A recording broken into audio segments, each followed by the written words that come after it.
Olá, eu sou Tânia Barros. Seja bem-vindo a mais uma história no canal Loucos por Biografias.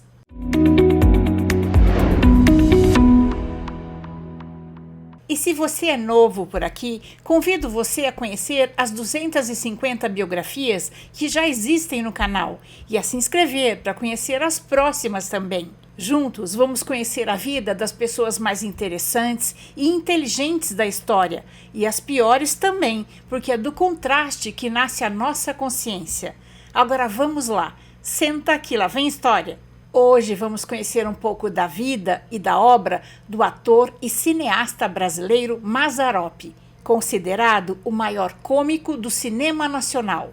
Sua carreira cinematográfica se estendeu por 3 décadas, durante as quais ele fez mais de 30 filmes. Ficou imortalizado com o personagem Jeca Tatu, um caipira ingênuo e engraçado, uma adaptação do famoso livro de Monteiro Lobato. Mazzaropi só fazia filmes que pudessem ser vistos por toda a família. Adorava saber que seus filmes levavam aos cinemas os pais e os filhos juntos. Seus filmes foram fenômenos de público.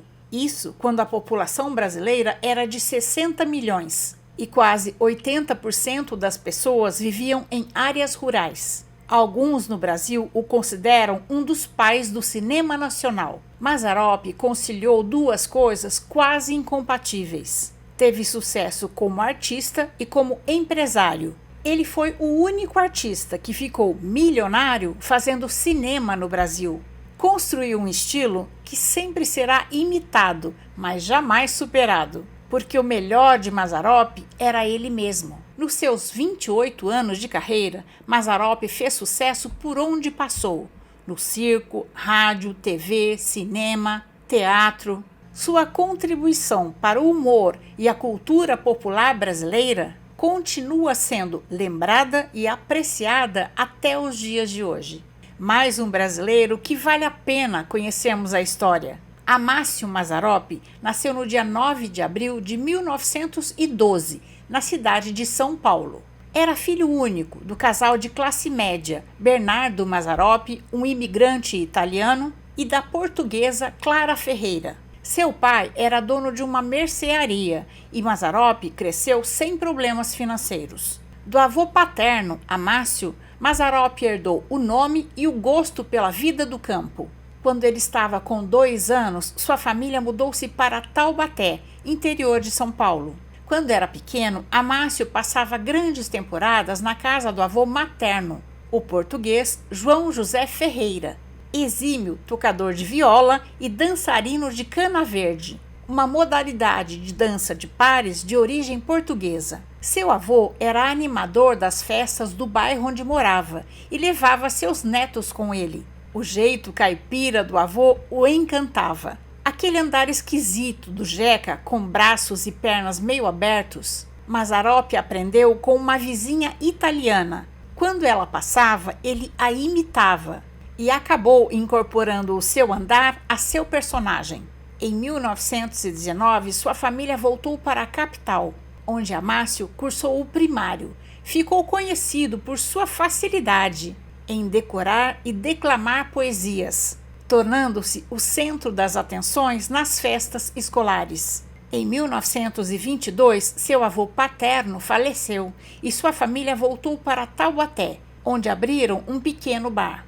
Mazzaropi continuou a declamar poesias e interpretar tipos nas festas escolares e começou a frequentar o mundo circense. Preocupados com o envolvimento do filho no mundo circense, seus pais o mandaram morar com seu tio Domênico Mazzaropi, em Curitiba, onde ele trabalhou na loja de tecidos da família. Aos 14 anos voltou para São Paulo, mas ainda sonhava em participar dos espetáculos circenses. Fugiu de casa 2 anos depois, aos 16 anos, para entrar na caravana do Circo La Paz, como assistente do Fakir Ferri. Para isso, contou com a ajuda do Fakir, que alterou o seu documento de identidade. Amácio ajudava o Fakir como assistente de palco e nos intervalos do número de Ferri, ele contava causos e anedotas, ganhando uma pequena gratificação. Viajando com o circo pelo interior do país, Mazzaropi teve a ideia de fazer um papel de caipira, inspirado em seu avô e na obra de Monteiro Lobato. Um dia, após sua apresentação no circo, um advogado veio ao camarim para cumprimentá-lo e lhe disse que ele estava perdendo tempo no interior, que ele era muito bom e deveria tentar São Paulo ou Rio de Janeiro. Aquilo ficou em sua cabeça e em 1929 ele deixou o circo e voltou para a casa dos pais em Taubaté. Com a Revolução Constitucionalista de 1932, seguiu-se uma grande agitação cultural e Mazzaropi estreou sua primeira peça de teatro, chamada A Herança do Padre João. Ele era fã de Genésio e Sebastião de Arruda, atores de teatro que faziam sucesso na época. No início, imitava Sebastião, mas depois criou seu próprio estilo. Genésio trabalhou em 3 dos seus filmes. Em 1935, montou o Circo Teatro Mazzaropi, o primeiro circo itinerante do Brasil. Com a dificuldade de encontrar um lugar para se apresentar, em 1940 criou a Companhia Teatro de Emergência, que atuava no chamado Pavilhão Mazzaropi em Jundiaí.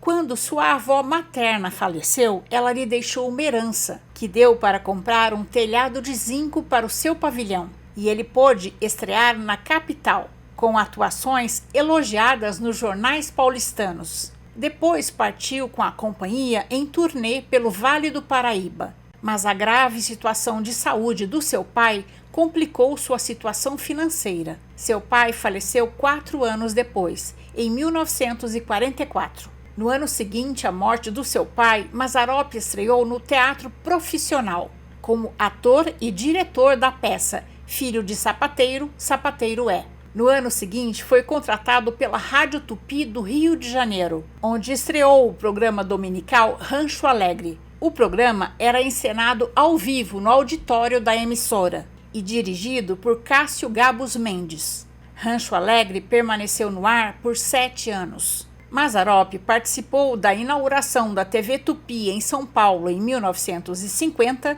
e no ano seguinte da TV Tupi no Rio de Janeiro.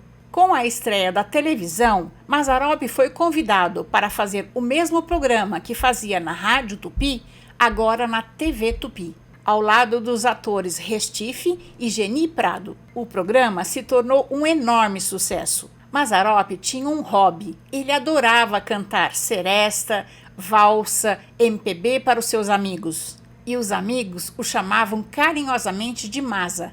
Abílio Pereira de Almeida, diretor da produtora Vera Cruz, procurava um tipo diferente e curioso para estrear uma comédia. Quando assistiu Mazzaropi na TV, não teve dúvidas. Quando Maza recebeu o telefonema do diretor da Companhia Cinematográfica Vera Cruz, dizendo que ele queria que ele fosse na produtora no dia seguinte para lhe fazer uma proposta para estrelar seu próximo filme, Mazzaropi calmamente disse que no dia seguinte ele estaria muito ocupado, mas o diretor poderia ir à sua casa dali a 2 dias. Um amigo que estava ao seu lado, quando ele desligou, falou: "Você ficou louco?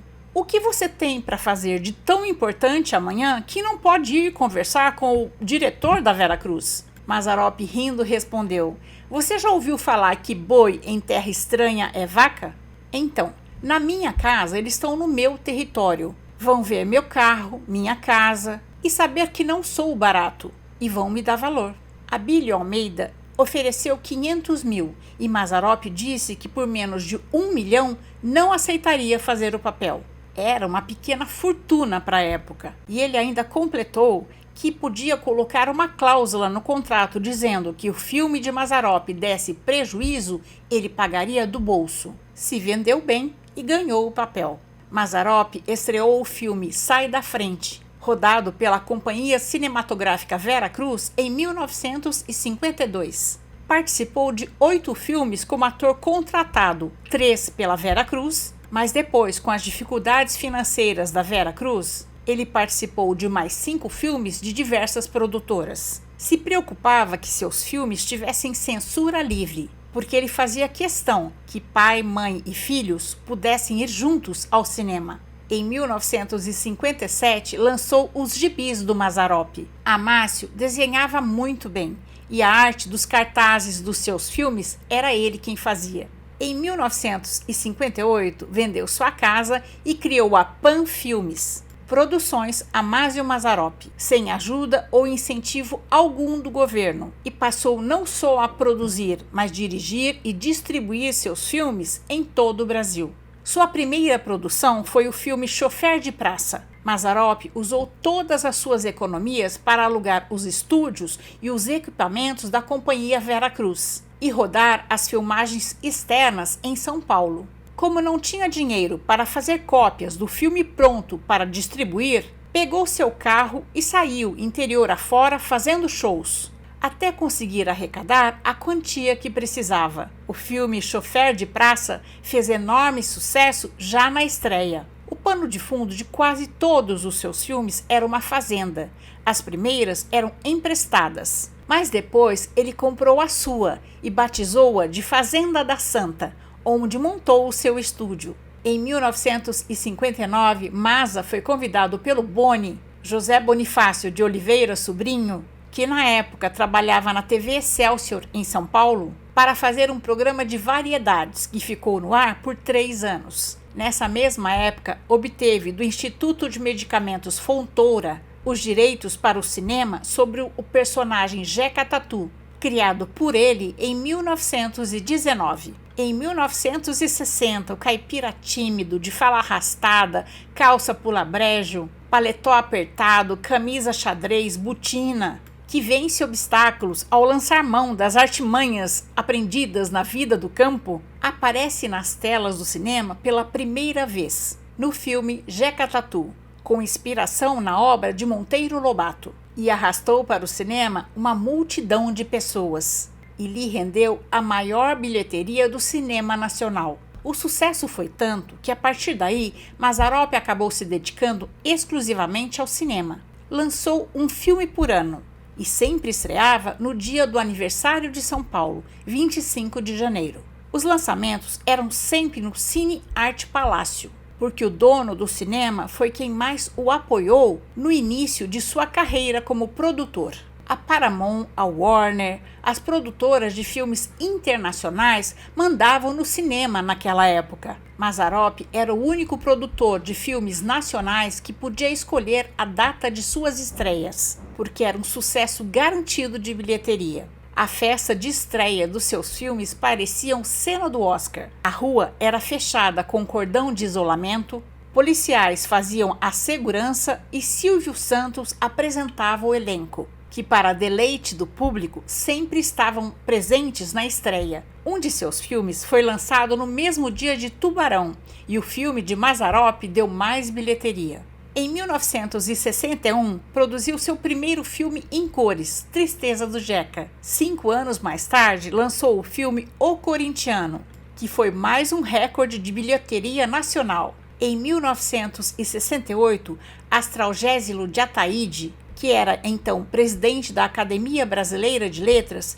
escreveu um bilhete a Mazzaropi, dizendo que com o Jeca Tatu e a Freira, Mazzaropi alcançou no cinema o mais alto nível da arte, e ele era, sem nenhum favor, um artista de categoria mundial. Mazzaropi emoldurou o bilhete e o colocou sobre a lareira em sua sala. Em 1970, recebeu o prêmio especial da Embrafilme por ter conseguido a maior bilheteria nacional até então. Sobreviveu por décadas como seu próprio patrão, num meio infestado de tubarões. Mazzaropi fazia um filme e, com a bilheteria desse, fazia o próximo no ano seguinte, sem patrocínio ou ajuda cultural do governo. Naquela época, era conhecido o sistema de caixa 2 nas bilheterias dos cinemas. Quando a pessoa entregava o ingresso para entrar, ele voltava para a bilheteria e era revendido novamente. Então, quando a bilheteria fechava, dava que eles tinham vendido 300 ingressos,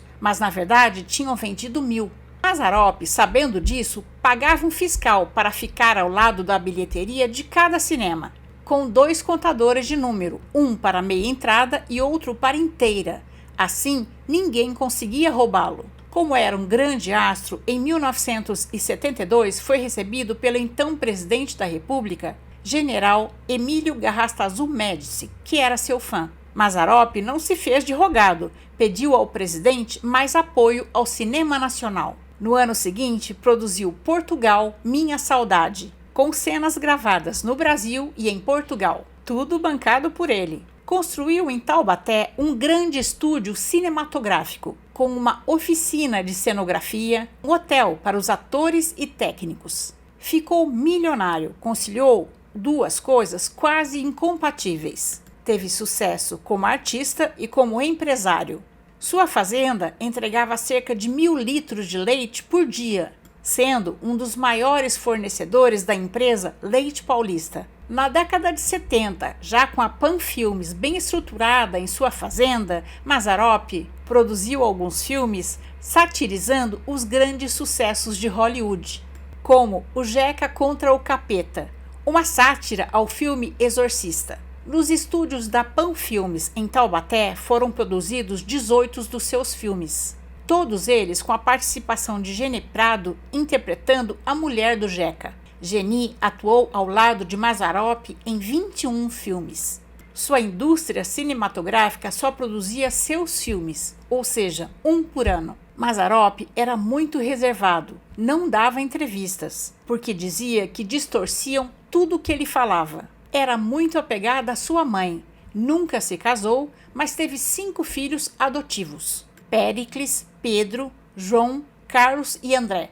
Seu filho adotivo Péricles, que era filho de sua empregada, o ajudava na produção dos seus filmes. Seus amigos mais próximos dizem que ele era homossexual. Já, segundo um dos seus filhos adotivos, André, Mazzaropi nutria um amor platônico pela amiga e apresentadora de TV Hebe Camargo. Quando o ator e apresentador Rony Von teve uma grave doença que o manteve acamado por 3 anos, Mazzaropi veio a São Paulo e ficou vários dias, indo todas as tardes dar uma prosa com o amigo para animá-lo. Pouco antes das gravações do seu 33º filme, Jeca e a Maria Tromba Homem, que seria estrelado por Tônia Carreiro, Mazzaropi passou mal. Após 26 dias internado no Hospital Albert Einstein, em São Paulo, para tratar um câncer na medula óssea, Amácio Mazzaropi faleceu no dia 13 de junho de 1981, aos 69 anos, e foi sepultado em Pindamonhangaba, ao lado do seu pai. O império de quase 30 milhões de dólares que Mazzaropi construiu, infelizmente foi destruído pelos herdeiros após sua morte, com todos os bens, inclusive seus filmes, indo a leilão. Mas o Hotel Fazenda, onde está o seu estúdio, continua existindo, agora com o nome de Hotel Fazenda Mazzaropi, mantenedor do Museu Mazzaropi, que fica em Taubaté, com um acervo de mais de 6.000 peças. E essa é a nossa história de hoje. Se você gostou, dê seu like, 5 estrelas no Spotify. Agora eu quero agradecer aos apoiadores deste canal: Priscila Figueiredo, Leandro Figueiredo, Maristela Olson, Silvio Dionísio, Professor Carlovan Porto, e um agradecimento especial ao apoiador do Spotify no Catarse, Almir Feitosa, não só por ter aumentado seu apoio financeiro, mas também pelas palavras carinhosas de incentivo que me enviou essa semana. Muito obrigada, pessoal! Vocês fazem meu trabalho valer a pena. E se você também quiser e puder apoiar o canal, o link do projeto no Catarse está na descrição da biografia. O canal Loucos por Biografias traz novas histórias todos os sábados às 14 horas. Até a próxima história!